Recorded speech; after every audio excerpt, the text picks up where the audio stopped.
Welcome back to a chapter a day. Happy Sunday, first day of a new week. And today we'll be reading chapter, my Bible is upside down. Chapter 18, is it? I believe so. Yep, chapter 18 of 2 Kings. Yesterday we saw a lot of apostatizing from God. Hoshea, who was the new ruler of Samaria, which is in Israel. He was ruling and came up against the king of Assyria, and he asked for help from the king of Syria, Tiglath-Pileser. And is that the one with Tiglath-Pileser? But anyway, he was sending gifts to the king of Syria, and then apparently for some reason the king of Assyria, I'm mixing up Assyria and Syria. The king of Assyria took Hoshea as captive, and it was because he felt that Hoshea, the king of Israel, was conspiring with the king of Egypt, because he kept giving the king of Egypt gifts and he had stopped giving the king of Assyria gifts. So the king of Assyria sent and had him imprisoned and then besieged Samaria. The people were taken away from Samaria, all of the Israelites, and he put in place people from everywhere else, all different other pagan nations, I'm sure, until the Lord started to allow lions and all kinds of calamities to go in and attack the people. And then they came to the realization, because they knew that was a godly land, that land was for the people of God. So the king of Assyria decided to send in a priest to teach those pagan people how to fear God, to learn about the God. And when he did that, when that was taking place, the people were still pagans. They were sacrificing their children, walking through fires and all that sort of crazy stuff that the devil makes fools of us to do, thinking that he's doing us a favor when we do that nonsense. We do the devil the only favor is to forget God and pay attention to him. That's the favor we do the devil. So anything that is not of God, we are focusing on the devil. So let's focus on God. And that's what the children, those people, they were pagans. They didn't know anything about God. So while I always like to say this verse 33 of 2 Kings, they feared the Lord and served their own gods. That will sum up the whole chapter. They feared God, which means they had a knowledge of God and of God's greatness, but they still served their own gods. And that's exactly what took place. So let's see what happens here in chapter 18. Now it came to pass in the 3rd year of Hoshea, son of Elah, king of Israel, that Hezekiah, the son of Ahaz, king of Judah, began to reign. 25 years old was he when he began to reign, and he reigned 29 years in Jerusalem. His mother's name also was Abi, the daughter of Zechariah. And he did that which was right in the sight of the Lord, according to all that David his father did. He removed the high places and brake the images and cut down the groves and break in pieces the brazen serpent. You heard all these awful things these people had in the land that Moses had made. Oh, that was the brazen serpent that went on the pole when the people were bitten by snakes, and God told Moses to build this pole with a snake, which was a symbol of medicine, I believe, here around the world. A lot of people, medical people, had that on their symbol, but the foolish people were worshiping it as something like as a god, as an idol. Mercy. For unto those days the children of Israel did burn incense to it, and he called it Nehushtan. Mercy.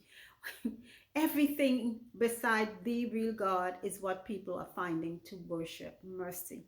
He trusted in the Lord God of Israel, so that after him was none like him, among all the kings of Judah, nor any that were before him. Wow, that was Hezekiah.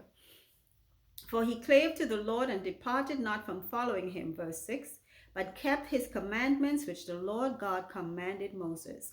And the Lord was with him, and he prospered whithersoever he went forth. And he rebelled against the king of Assyria, and served him not.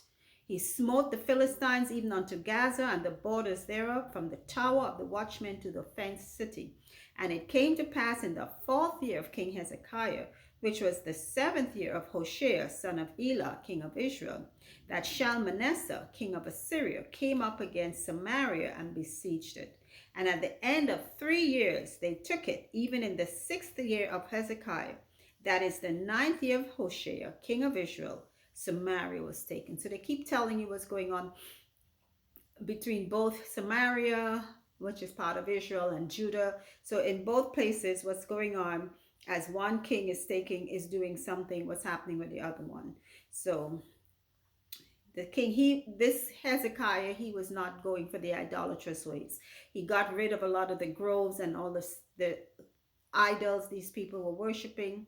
It said he trusted in God and he served not the king of Assyria. He was smiting the Philistines, which is what they were supposed to do. Those were their enemies.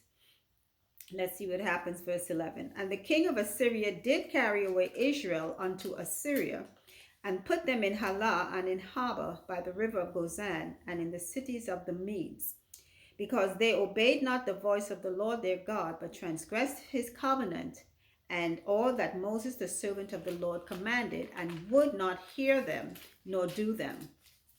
Now in the 14th year of King Hezekiah did Sennacherib, king of Assyria, come up against all the fenced cities of Judah, and took them. And Hezekiah, king of Judah, sent to the king of Assyria to Lachish, saying, I have offended. Return from me. That which thou puttest on me will I bear. And the king of Assyria appointed unto Hezekiah, king of Judah, 300 talents of silver and 30 talents of gold. And Hezekiah gave him all the silver that was found in the house of the Lord and in the treasures of the king's house. Mercy. There's always a weakness. Fear. A lot of us, our weakness is fear. We have a measure of faith, but we have too much fear that mingles with it. And he started to weaken. He sent to the king of Assyria and said, you know what? It's like he just resolved he's going to give it to him. He said, you know what? Put on me whatever it is, whatever taxes or whatever, tribute that I'm supposed to pay. And the king of Assyria told him he had to pay 300 talents of silver and 30 talents of gold. And where did he get it from? The house of God, as usual. Oh, God help us. Verse 16. At that time did Hezekiah cut off the gold from the doors of the temple of the Lord, and from the pillars which Hezekiah king of Judah had overlaid, and gave it to the king of Assyria. And the king of Assyria sent Tartan and Rabsaris and Rabshakeh from Lachish to King Hezekiah with a great host against Jerusalem. And they went up and came to Jerusalem, and when they were come up, they came and stood by the conduit of the upper pool, which is in the highway of the fuller's field. And when they had called to the king, there came out of them Eliakim the son of Hilkiah, which was over the household, and Shebna the scribe, and Joah the son of Asaph the recorder. And Rabshakeh said unto them, Speak ye now to Hezekiah. Thus saith the great king, the king of Assyria, What confidence is this wherein thou trustest? Thou sayest, but they are vain words. I have counsel and strength for the war. Now on whom dost thou trust, that thou rebellest against me? Okay. So Hezekiah was defacing the Lord's temple to pay tribute to the king of Assyria.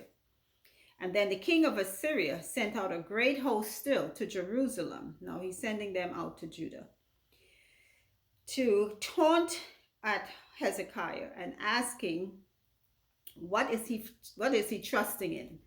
Nothing has worked at all for him before. What is he trusting in? So I'm not sure if Hezekiah maybe was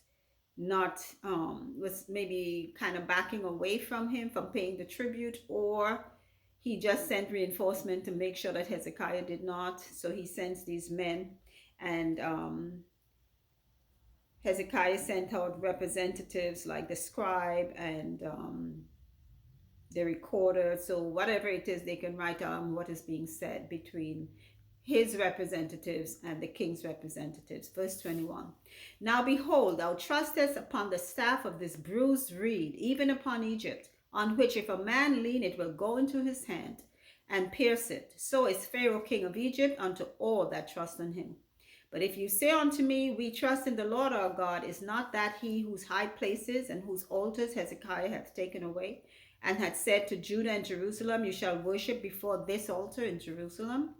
Now therefore I pray thee, give pledges to my lord the king of Assyria, and I will deliver thee 2,000 horses, if thou be able on thy part to set riders upon them. How then wilt thou turn away the face of one captain of the least of my master's servants, and put thy trust on Egypt for chariots and for horsemen? Am I now come up without the Lord against this place to destroy it? The Lord said to me, go up against this land and destroy it. So, the speaker for the king of Assyria is telling Hezekiah's representatives, you're all trusting in the wrong things. You're trusting in the king of Egypt. They are weak. And I guess at that time, the kingdom of Egypt was weakening. As every kingdom, it doesn't last forever. They had a long existence, but they were beginning to weaken. A lot of different nations were coming up against them and winning and conquering them. So he told him, if you're trusting in the king of Egypt, you're being stupid because they're weak. If you're trusting in your God, you pull down all the high places of your God, which he thought were the high places of the God. So that God is not going to answer you either. I could give you so many horses if you even have men enough to put on them.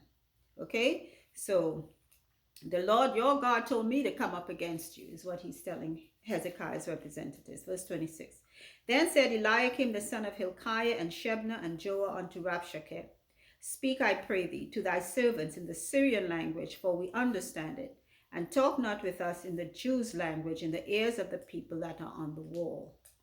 But Rabshakeh said unto them, hath my master sent me to thy master and to thee to speak these words? Hath he not sent me to the men which sit on the wall, that they may eat their own dung and drink their own piss with you? Then Rabshakeh stood and cried with a loud voice in the Jews' language and spake, saying, hear the word of the great king, the king of Assyria. Thus saith the king, let not Hezekiah deceive you, for he shall not be able to deliver you out of his hand.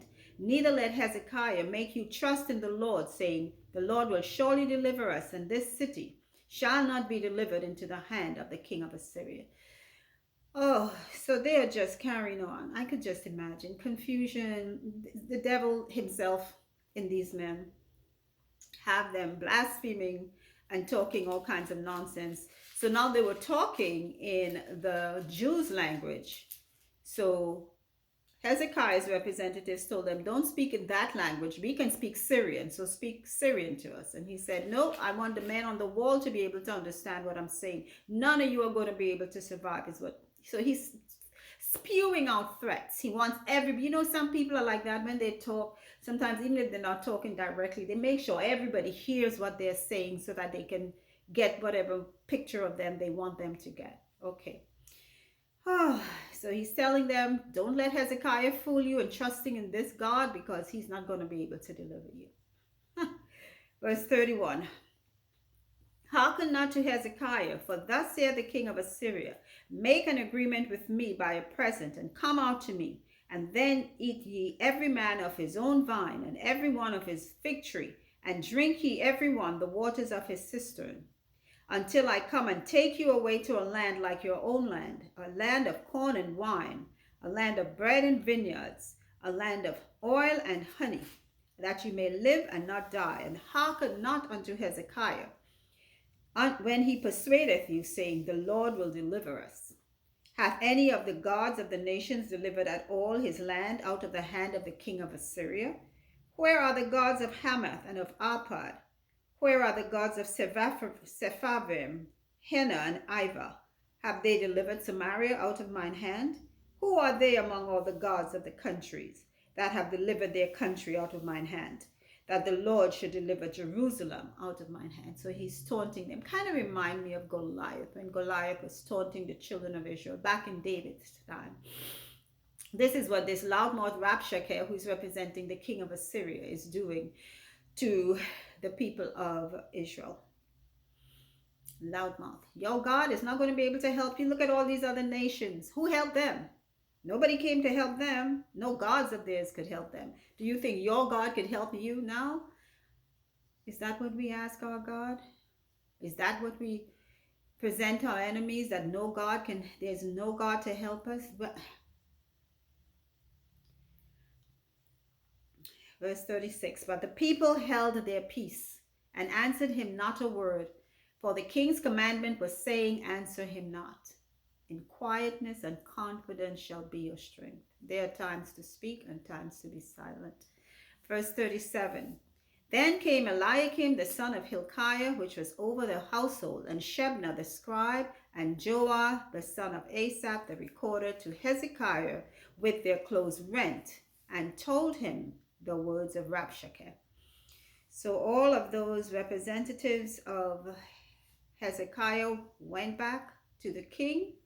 After they told it, they all had the agreement, don't speak, don't say anything. And sometimes, you know what, when our enemies come at us, there's a time to be quiet, and sometimes there may be a time for us to say something.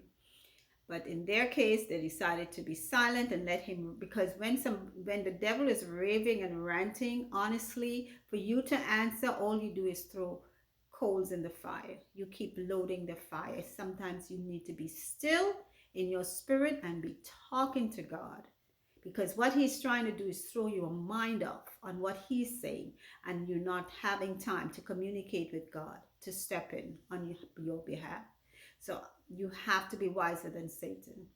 He may have more years ahead of us, but we walk in God's wisdom, or we should. So they went back and told Hezekiah, they rent their clothes because they are all afraid and uncertain as to what's going to take place, and told them all the words that this man, the king of Assyria's representative, had told them. That's the end of chapter 18. So in other words, the heathen always comes at us and curses us through our God. You are a Christian, and I don't know, a lot of times, even in your household, sometimes you have people who say, you're a Christian and you're a Christian. They always seem to know what you should or shouldn't do. But you know what? You hold fast to what you know. You hold fast to God. And if you're in God's will, you don't be shaken like a reed in the wind.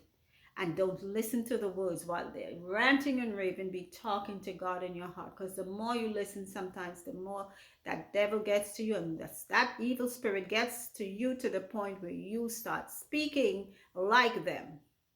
Okay? Because that's what the devil wants. Entry into your mind. Guard the portals of your mind. So that's it for now. And I pray you all have a wonderful rest of your day. It's still a little wintry, but the snow is melting because there's sunshine out today. So a little cold, but hey, it's a beautiful day. God bless us all. Keep listening. Until next time. Faith comes when you hear God's word. Until, bye.